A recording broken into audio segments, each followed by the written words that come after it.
to be free. I wish I knew how it would feel to be free. I wish I could break all the chains holding me, and I wish I could say all the things that I should say. Say them loud, say them clear, for the whole wide world to hear. And I wish I could share all the love that's in my heart. Remove all the bars that keep us apart. And I wish you could know what it means to be me. Then you see, you'd agree, everyone should be free. Free.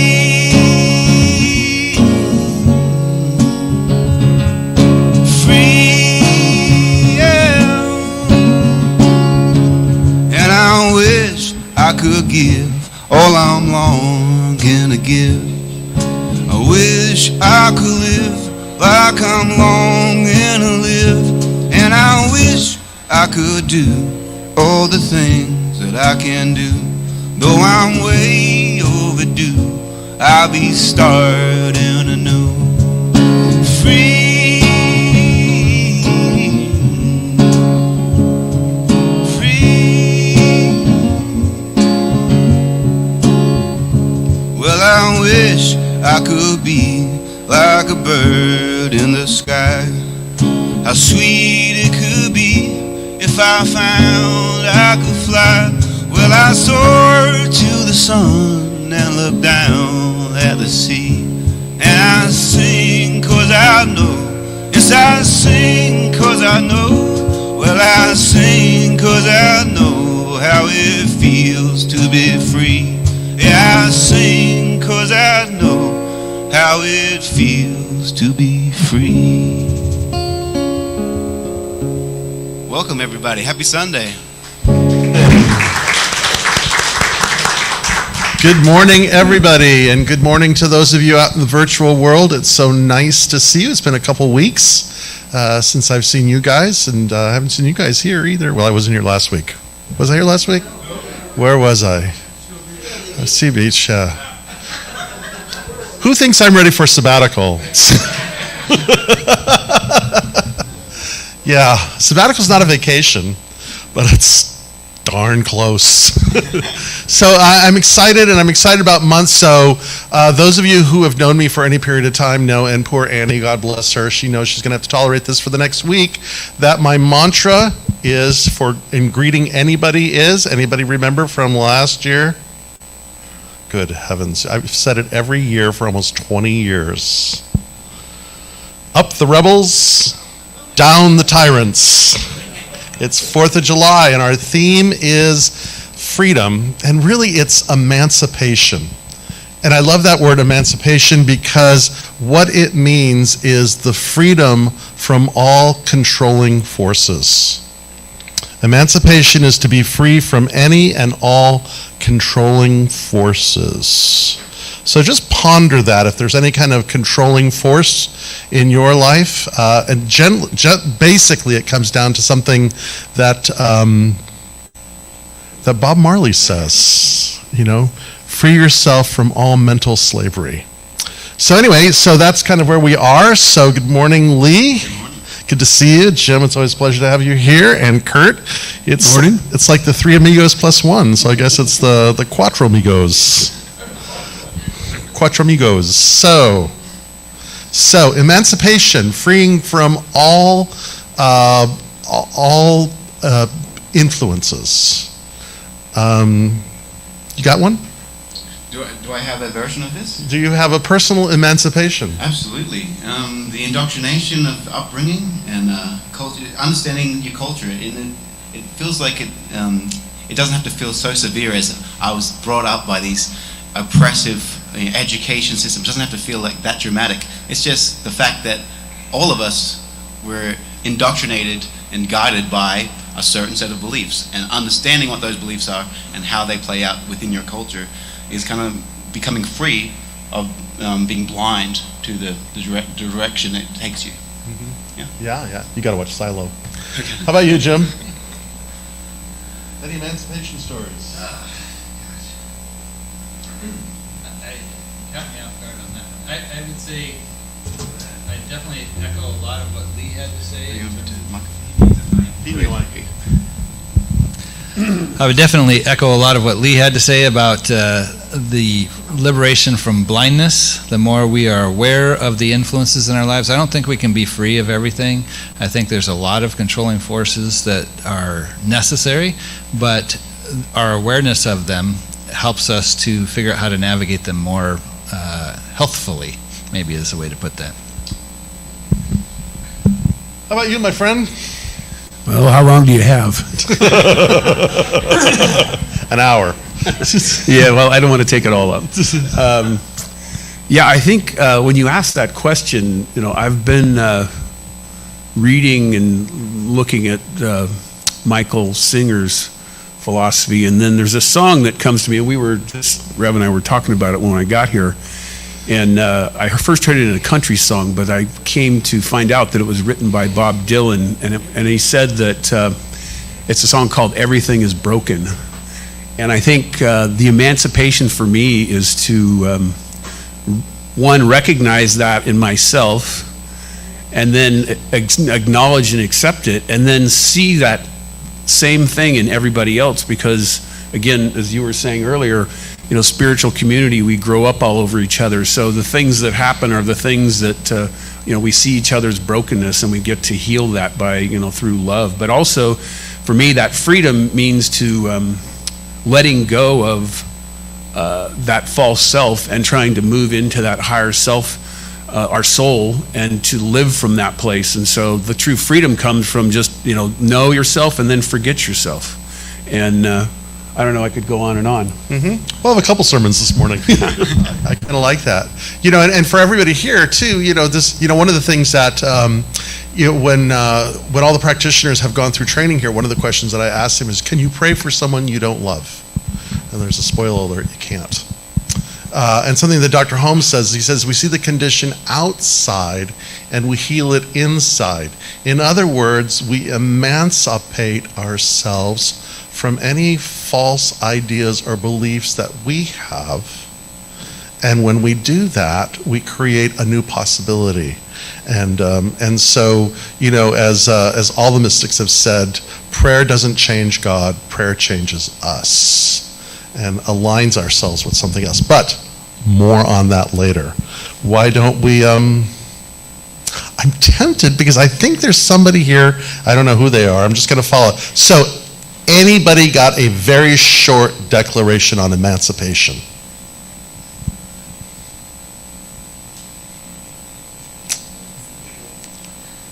So much for intuition. Huh?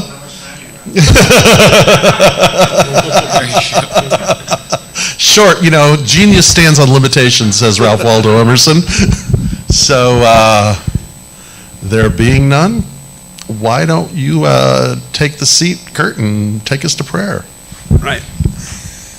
Well, if you want to just take a moment, and I actually ended up with a couple of readings, and I always end up, I don't know why, but Thomas Merton just always pulls me back, and so I'm going to do that later. But I had another one that I can just use for the start off of the prayer here, and it's from Michael Singer's book, Living Untethered, and he says that, how can I possibly explain the great freedom that comes from realizing to the depth of your very being that life knows what it's doing? And so as you just take a moment and bring your focus on your breath and just relax and recognize this present moment is it all that there is, and that we have come together, joined together to celebrate, to express that oneness that we share, to share our challenges and our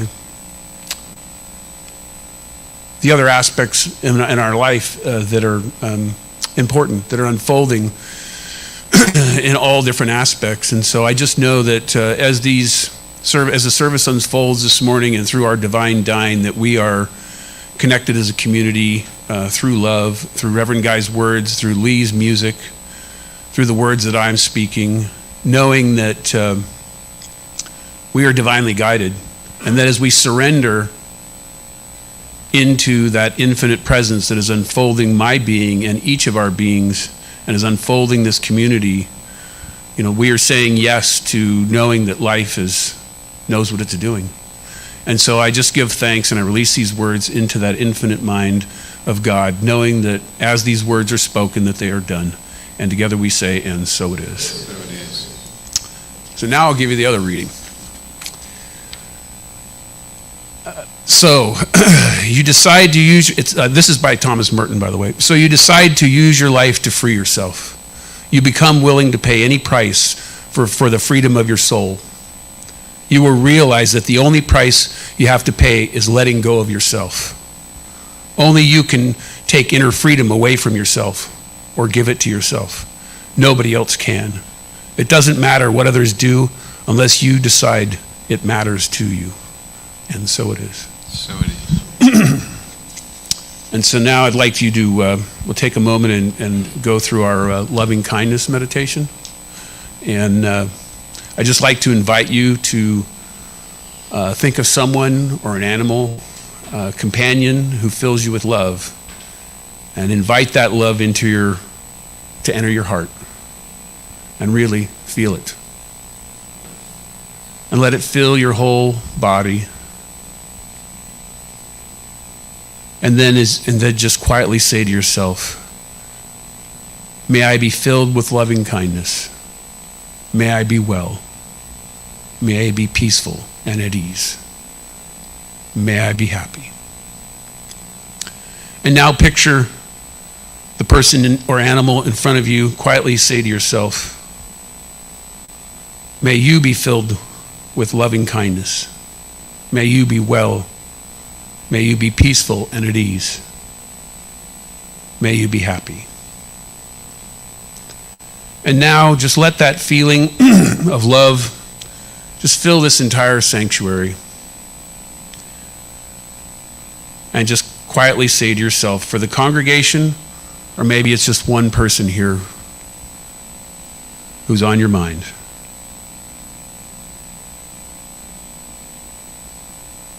May we be filled with loving kindness.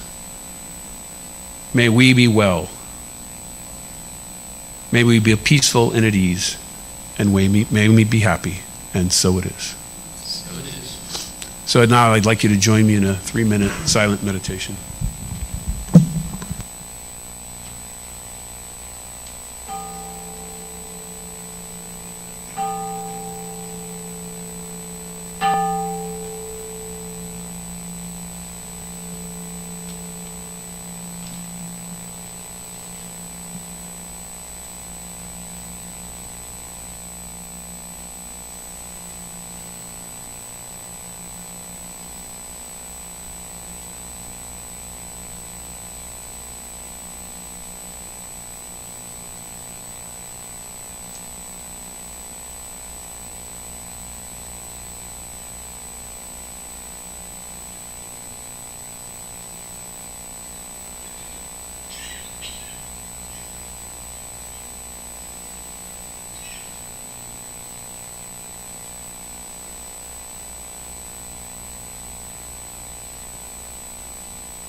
So I invite you just to bring your attention back here for some more Elise great music.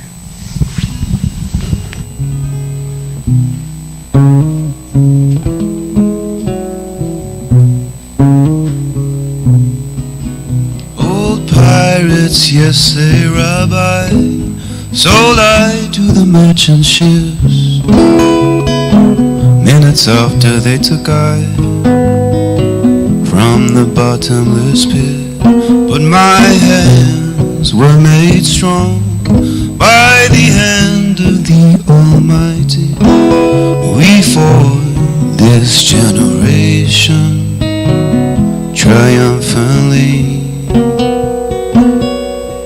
Won't you help to sing these songs of freedom? They're all I ever had. Redemption songs.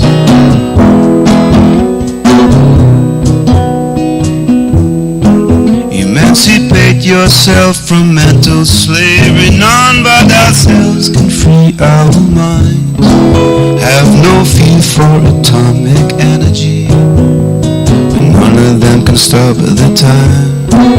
And how long shall they kill our prophets while we stand aside and look? Some say it's just a part of it. We've got to fulfill the book. Won't you help to sing these songs of freedom? They're all I ever had. Redemption song, redemption song.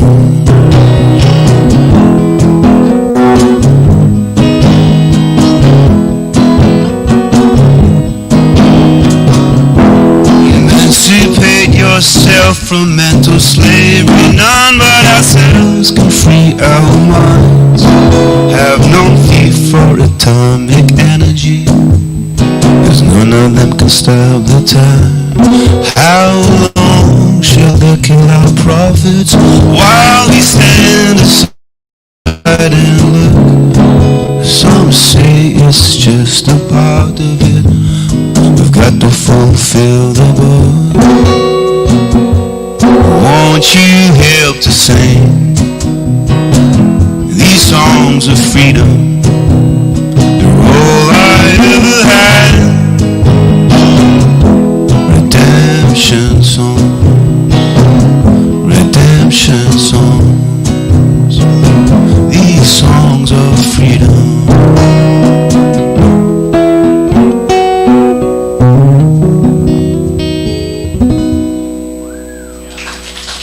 That's Bob Marley. Please welcome to the stage, for the last time for some time, the Reverend Dr. Guy Williams.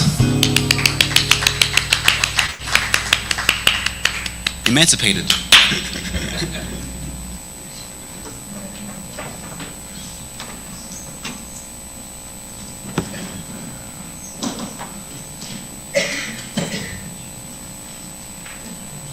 I'm sorry, I'm looking something up here. I had an inspiration. Would you give me my microphone?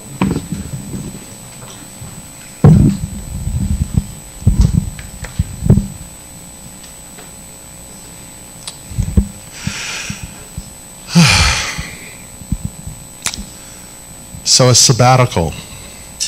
A sabbatical is, it's an interesting word because in many ways it's a tactical retreat. And that line comes from the I Ching. It says, when you are moving forward, but sometimes the most effective way to move forward is to step back. And so that's what my intention is for this sabbatical that I'll be on for the next couple months. And you know, it's interesting because sabbatical, its root is in the same word as Sabbath, and also the word Jubilee. And both of those are words that come from the Hebrew Bible, and they are indicative of something that Jesus said, if I can just sort of unpack that for a moment. You know, there's a tradition in the Near East Actually, it's a mystical tradition that is, if you want to understand the teaching of a certain master, you ask them how to pray, because how we pray exemplifies our beliefs, our ideas, or the teachings that are encapsulated. And so Jesus says something really interesting when he's teaching his disciples to pray. He says, "Forgive us our debts as we forgive those who are indebted to us." It's the only condition that he gives. You know, the other is blessed be this and blessed be this and, you know, give us this and give us that. But this one's kind of conditional. Forgive us our debts as we forgive those who are indebted to us. And it goes back to these ideas of Sabbath and Jubilee. Because the vision is a new commonwealth of God. And coming from the Torah, which are the first 5 books of the Hebrew Bible, those books were written almost like a handbook that answers the question, how do people who were once enslaved live free? How are those who are bound by some controlling influence and are now emancipated, how do they live in the world? And that's kind of the invitation to each and every one of us is how do we live as emancipated citizens on a loving planet? And of course, there's this concept of justice. Justice, as Walter Brueggemann says, finding out what belongs to whom and returning it. I love that. And so justice is kind of an important thing. And so as a global citizen, we are to live and act justly. But we do it in the context of freedom, which means we do it in the context of love. Because there is no freedom without love, and there is no love without freedom. And so justice without love can be somewhat boring. And if there is no love in our justice, it can be somewhat narcissistic. Or if there's no justice in our love, it can be somewhat narcissistic. It's not necessarily true. So it's finding that place of justice and mercy, compassion. And that's how we're invited to live. And in many ways, that's the true mark of freedom. There's a really interesting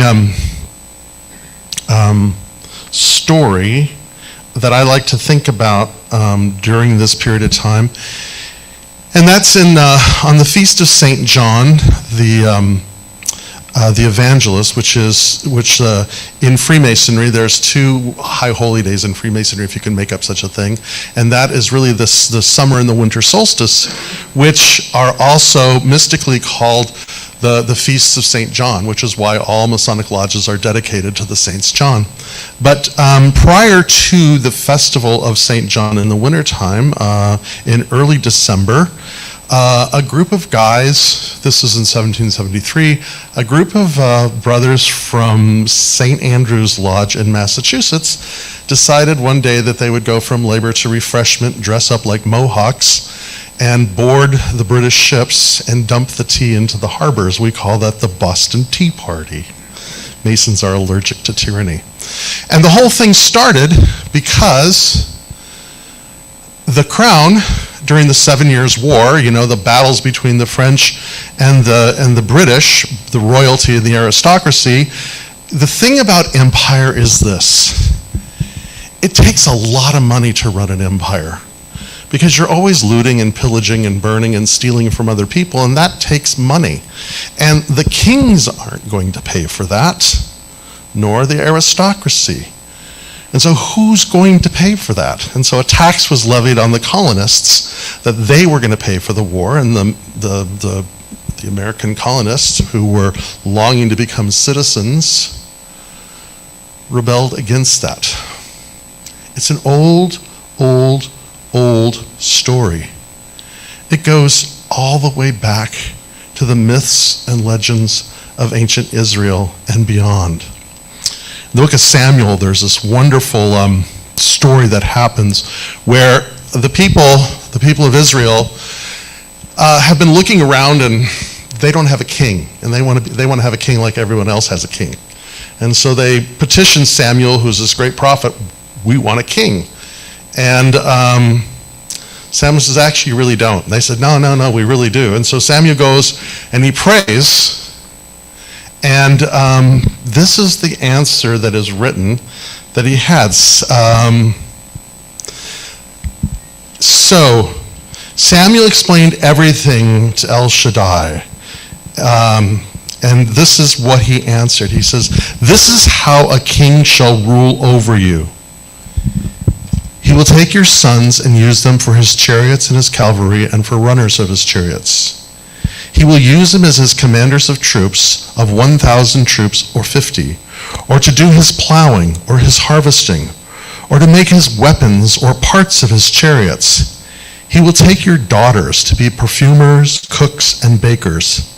He will take your best fields, vineyards, and olive groves and give them to his servants.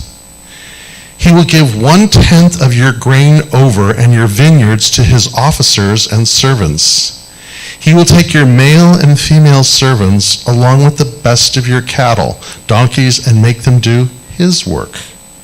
He will take 1/10 of your flocks, and then you yourselves will become his slaves. When the day comes, you will cry out because the king you chose for yourselves, but that day El Shaddai won't answer you. And the people said, yeah, but we want a king. And so the divine presence says, all right, have a king. And the fun begins over and over and over again. It's really about how we outsource the authority of our life to someone or something other than ourselves. Which is, again, in the Hebrew, I'm awful Hebrew today, I think, or awful Bible today, which is the very root of idolatry.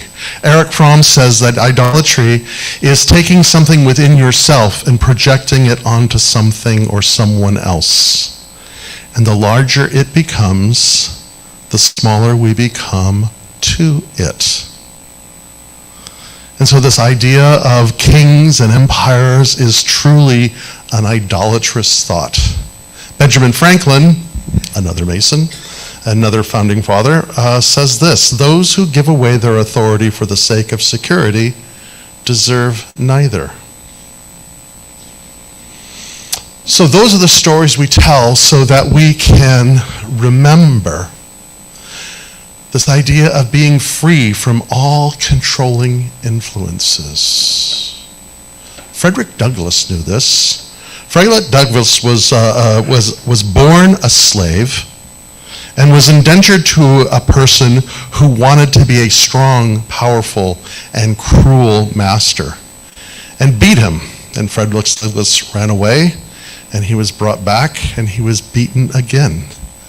And then as the master was taking his whip, Frederick Douglass took the whip and beat him and left. But during one of his orations, Douglass says this: power concedes nothing without demand. It never did, and it never will. Find out just what any people will quietly submit to, and you have found the exact measure of injustice and wrong which will be imposed upon them, and these will continue till they are resisted with either words or blows or both. The limits of tyrants are prescribed by the endurance of those whom they oppress. Let's just unpack that for a little bit, may we? Power concedes nothing without a demand. It never did, and it never will. That's the thing about power. It doesn't willingly give up. Because power, by nature, is parasitical. It feeds, it nourishes itself. It sees our life and our resources as a giant buffet. And find the amount that we, as he says here, he says, find out just what any people will quietly submit to, and you have found the exact measure of injustice and wrong which will be imposed upon them, that they will continue to endure. You don't have to take everything, just enough. And this is where we tell ourselves stories. So you might be thinking right now, well, yeah, that's that, but what about us?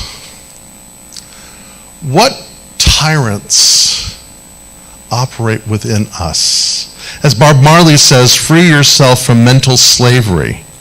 So what mental conditions are tyrannical and hold us that we tolerate and we tell ourselves stories about? It's a lesson I need to learn. It's the way things are. It is as it is. It was meant to be, or whatever those kinds of things are. What kind of limitations do each of us choose to live because we simply accept the willingness to tolerate them? So I just invite you right now just to ponder that. Is there something going on in your life that you know you have given your authority away to,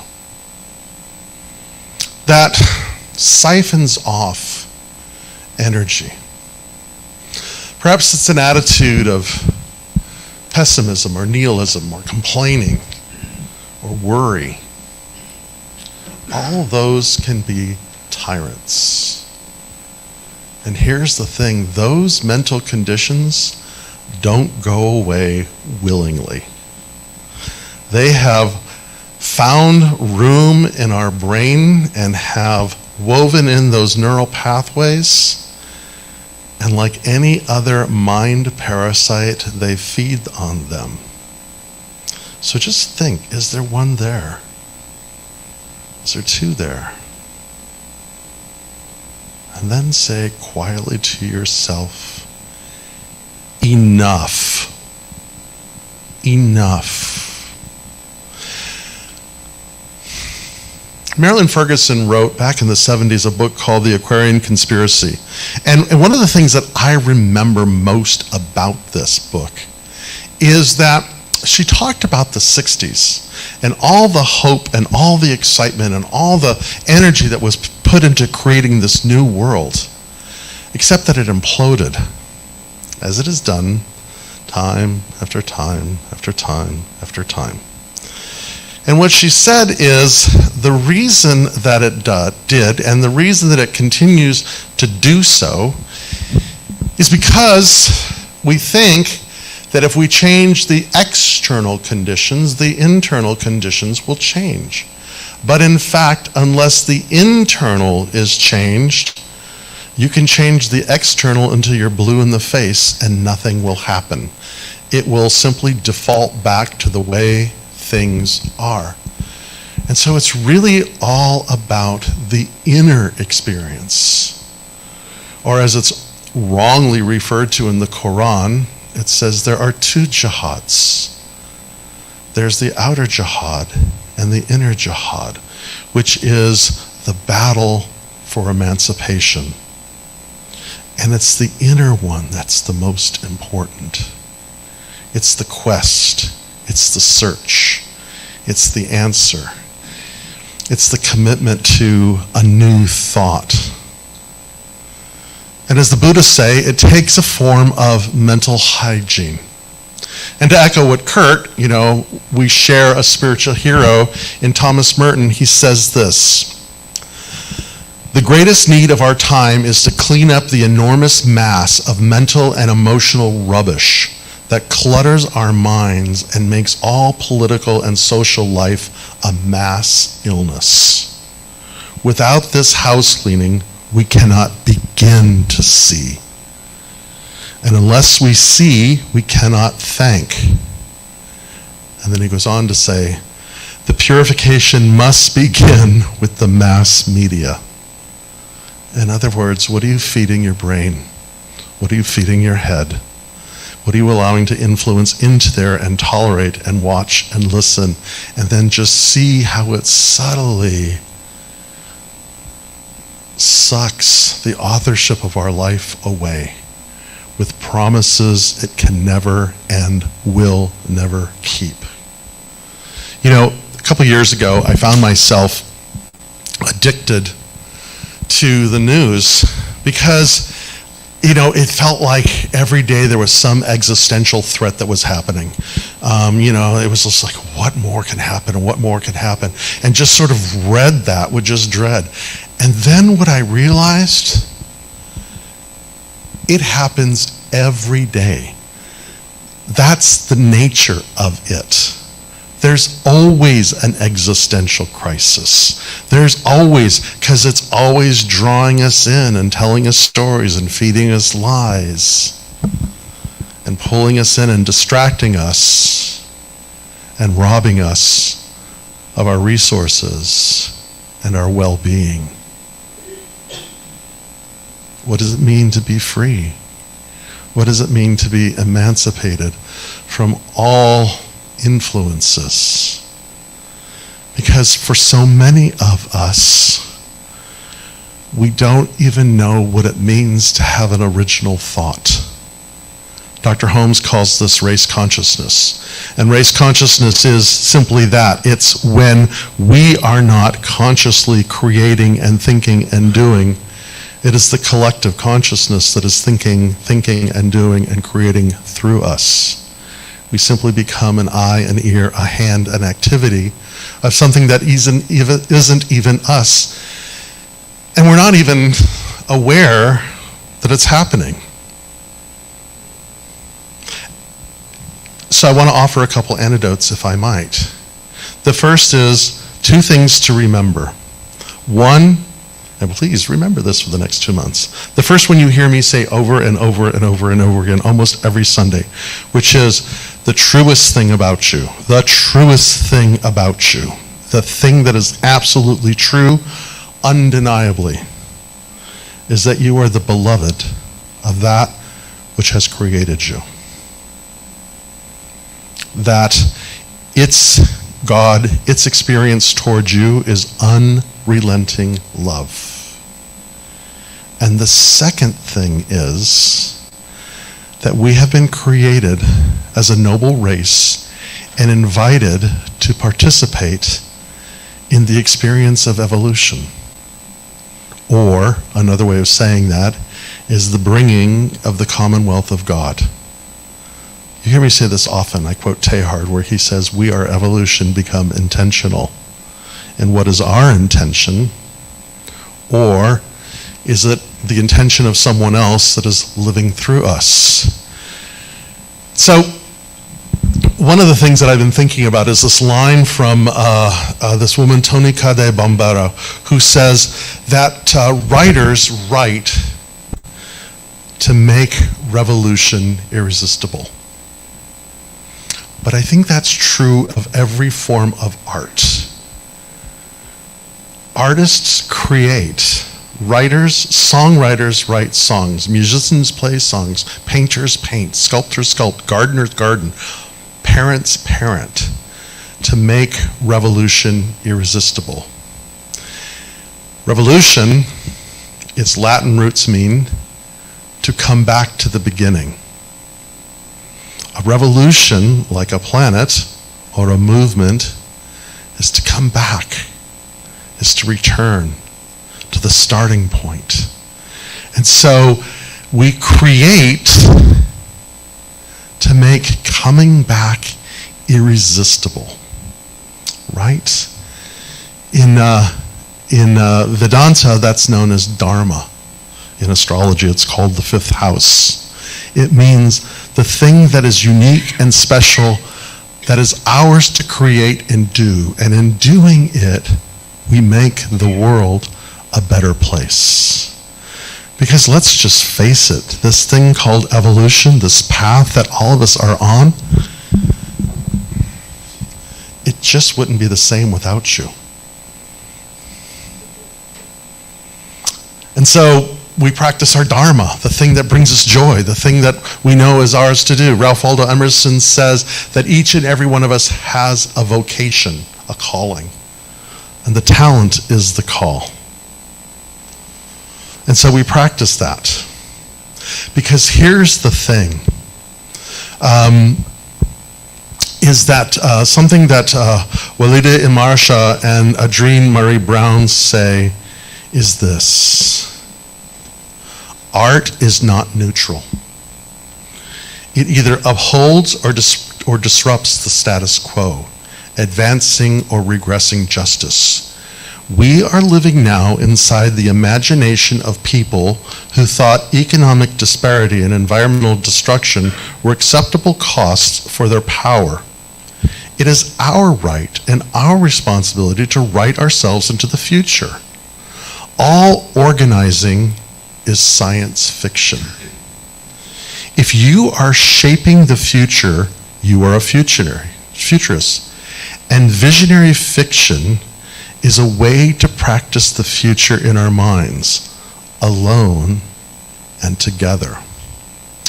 And so my next injunction to all of you while I am gone is read fiction. Find a good book and read it. And if you need recommendations, because something happens in our mind when we're not reading self-help and do this and do that, because we realize that we become part of a story. One of my favorite parts, and here it is, my last talk, and so far I've mentioned Teilhard, now it's time to mention Tolkien, is there's this great line in Lord of the Rings where two of the heroes, the main heroes, have found themselves in the land of Mordor. That's the dark place. And it is just filled with fear and dread and despair. And they are talking. Frodo and Sam. And Sam begins to have this realization where he realizes, you know what? Those great songs of old, those old stories that were told, we're part of that. These things don't end. History has not ended. You and I are part of this incredible story that is continuing to be told.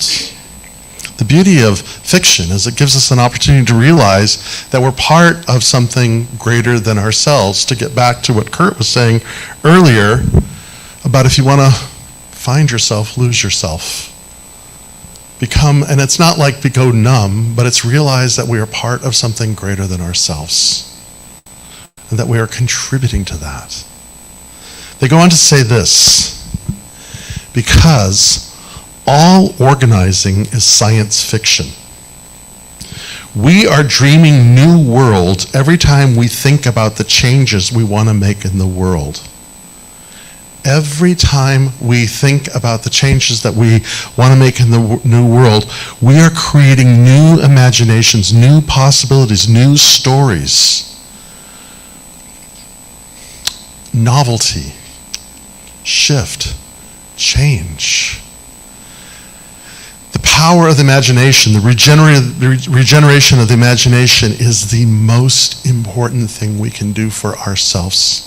It is that divine faculty in us. And when we live in fear, when we live under the burden of tyranny, our imagination flatlines. Isn't it interesting in the book of Exodus that, you have the book of Genesis and so-and-so begot so-and-so and somebody was the father to so-and-so who married so-and-so and blah, blah, blah, blah, blah. They all have names. You go into the book of Exodus, there are no names until Moses. And why is that? Because when we live under tyranny, we forget who we are. And the way we reclaim our authorship of our life is not to change external things, but to regenerate the imagination within ourselves. And it happens in our Dharma. It happens in the art that you practice. And whether that is gardening or raising children or racing cars or playing songs, it doesn't matter, because it awakens something in us, innate within us. It clicks, it opens, and all of a sudden we move into this realm of possibility. You've all been there. You all know what I'm talking about. I'm not saying anything profound or new. I'm simply saying what you remember, how we do it. Friedrich Buchner says it best. Listen to your life.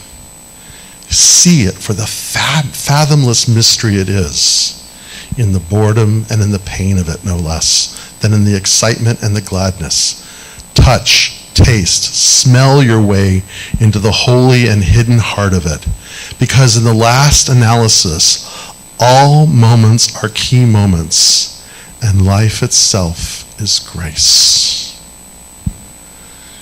And so as I head off to an island of population 17, somewhere off the San Juan Islands, to listen to the trees in silence, I will think of you. I will pray with you. But I ask you to do this, is to remember that in the last analysis, all moments are key moments, and life itself is grace. Life itself is grace. And so I love you. I look forward to coming back in September, and I am grateful that I am able to take this time to listen for a new vision, because I can't wait for September, when we as a community begin a new adventure. Thank you.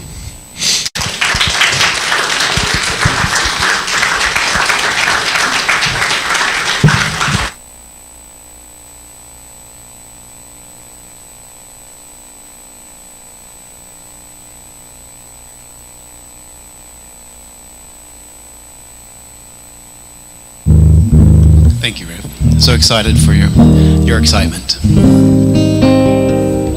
All right, let's do a little sing-along here.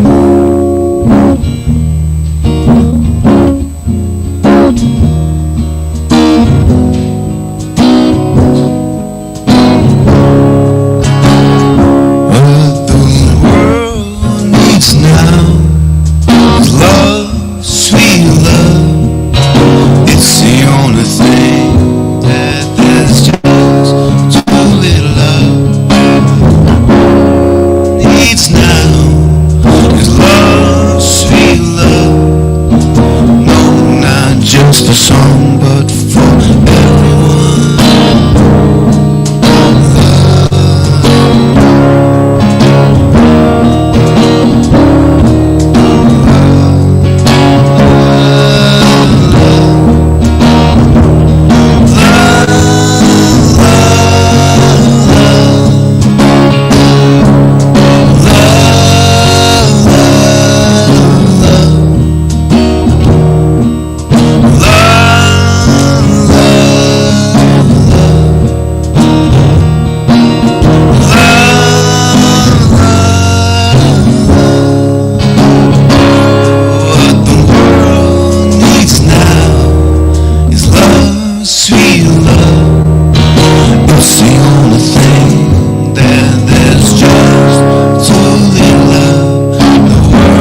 Thank you. True story.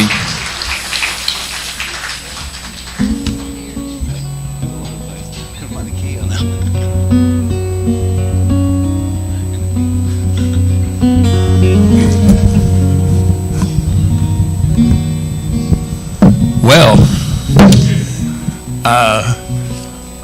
show of hands, how many of you love this community? Great song. This is the opportunity for giving back, but really, this is a way to continue to perpetuate the community that we have and we are building, the time we get to spend together, the message of Reverend Guy, the music. In my one of my roles in hospitality with the food with you guys, really, we went down a very interesting path with COVID, and it's just so nice to be able to sit down and enjoy food and spend a little time. So I just, I'm grateful for that coming back and that everybody gets to enjoy it. And I just am truly thankful for that. And then if you choose to give today, just know that you're supporting that whole idea of community, of love, of coming together, and of sharing. And so I just invite you to hold that gift to your heart and just know that it does good. And so it is.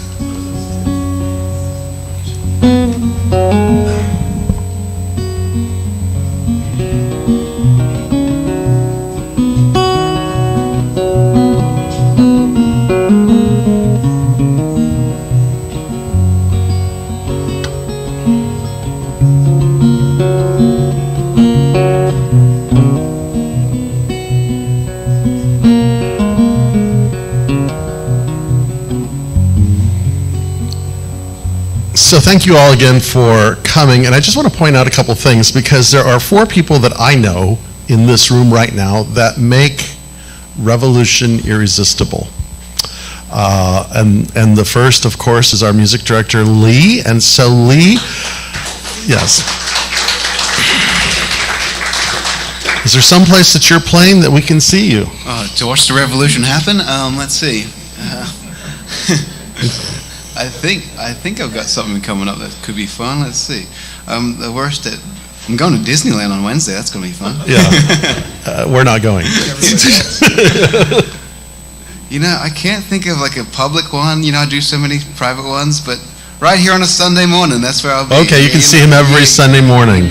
There's a house concert on July 29th. It's a Saturday night, July 29th, a beautiful house concert. They've had Gregory Page. They've had some big acts there, so it's going to be a big, beautiful party July 29th. Well, give us the info so we can sure. follow it. And the second is, who's sitting at the flight deck today, and I want to thank him so much for that, is Ron Ebel. It's going to be here as our guest musician next weekend. And he's our guest musician next week, so you can see him next weekend. Yes. When are you at Brothers again? Next Friday. So we have a double header for you. Are there other places that you're going that we can hear you? Okay. Check him out. Anyway, he's our guest musician next Sunday, but Brothers on a Friday night with Ron is always fabulous. And also on alternate Fridays is Frank. Are you playing there soon? The day after him, Saturday. Okay, so you can go for dinner and then come back for a dessert. Right on. Kimmy and Mike Flanders. With Kimmy and Mike Flanders. Right on. Right on. Now known as Brooktown Brooktown Station. Station? Brooktown Soul, I'm sorry. Brooktown Soul. Brooktown, cool. Are you guys playing anyplace else?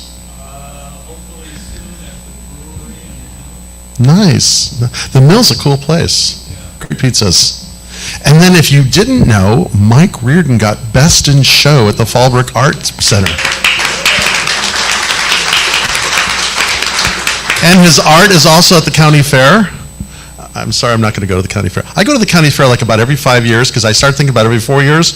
Why don't I go back to the county fair? And then I go, and then about 10 minutes into it, I go, now I remember why I don't go to the county fair. You can only have so many fried Twinkies. Yes. I went down there the other day for the time. I drove into the parking lot, I changed my mind, first the afternoon, I think about 2:30, and I drove right down. Yeah. Going back to that Thomas Merton thing about distraction and cluttering and all that other kind of stuff, yeah. Any other artists showing their work? Karen, where are you at? I'm at the county fair. I'm also at Auburn Art Association where I got first place. Nice, yes. Yes. I was at the library until yesterday. Oh, me too. Yeah. Reading books or art? Okay, cool. There's a big art exhibit and I had 4 pieces in there. Fabulous. So, this is what makes Revolution irresistible, especially when you love the people. So, art is a revolutionary act because it invites us to see from a new perspective. So I want to thank that. I want to thank Jeff, who came in today and is sitting at the flight deck making this all sound and look good. Ron, again, I'll thank you. Mark, who's tuning the place up. Amy and Hank came in today and they started cleaning things up. And yeah.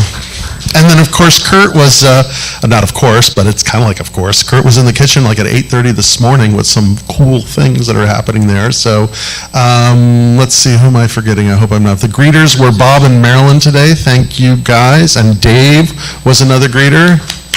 And I see, no, all 3 Graces for the gift shop are here. Sherry's here, but Noreen and Patty, so good stuff is going on there.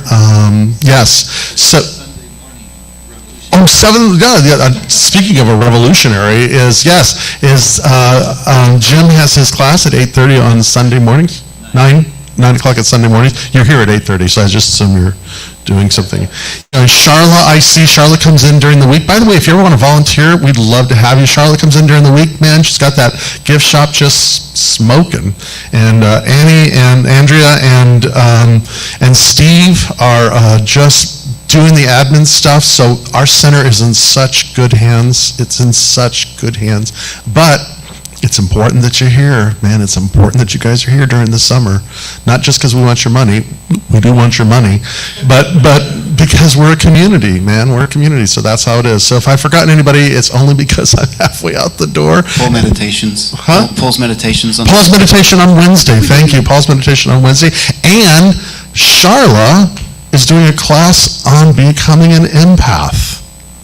She just vibed that to me because it was gone, and then it was like, there it is. So, Charlotte, and it starts next Sunday, and there's a sign-up sheet. And if you've not sat with Charlotte, it's a fabulous treat. And to be able to be in a class where she's going to guide you on this path of becoming, on the path of an empath, we are so fortunate to have you, and we are so fortunate to have that class here. So, I'll think of you. Let's pray. And we brought a feast. So anybody that brought food today, thank you so much for that. And I think that includes Ann and Mike Popovich, who are probably in the kitchen even as we speak, and Kurt and Deanna. And I'm going to just pray. I'm going to pray. I'm going to open myself to that divine presence in a heart filled with gratitude, recognizing that this community, which is grounded in the power of love, restores us to wholeness, not for anything that we have done or will do or could do, but simply because we are here. And we are that divine idea. We are the beloved. And as community, we bring ourselves back to wholeness. And so for the person who has come for the first time, we love you. For the person who has been here since day one, we love you. For all that we have done as a community, we are grateful. And with joyful anticipation, we invite the future. And so we give thanks. We let it be. And so it is. So it is. So this song is my own song that's an attempt to make the trials of evolution relatable and and the revolution irresistible. On and on and on we go, on and on we go, on and on and on we go, on and on we go. When I was younger, oh cowabunga, I wonder what the world may share. As I got growing,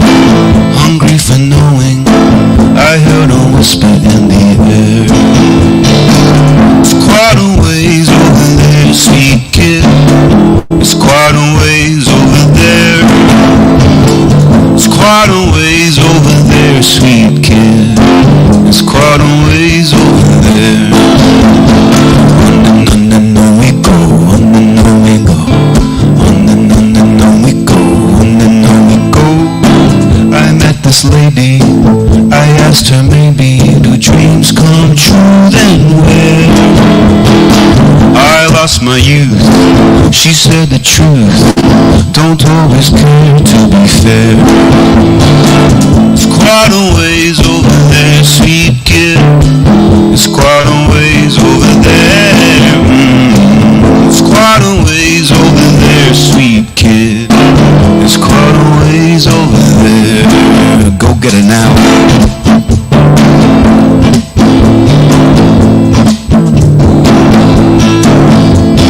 On and on we go, on and on we go. On and on we go, on and on we go.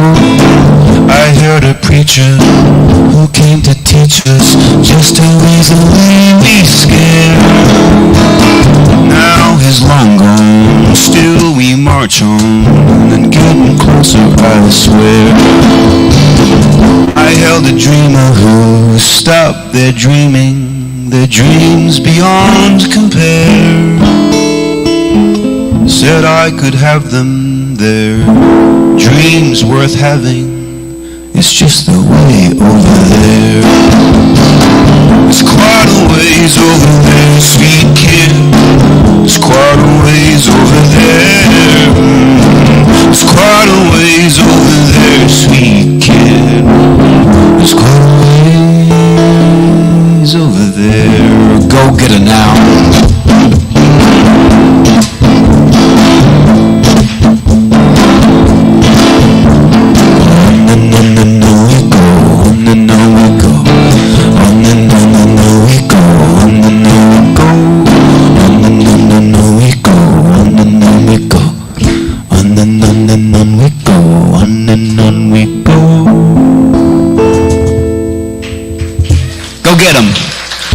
Happy Sunday, everyone. And go get him, the Reverend Guy. So excited for him. Much love, everybody.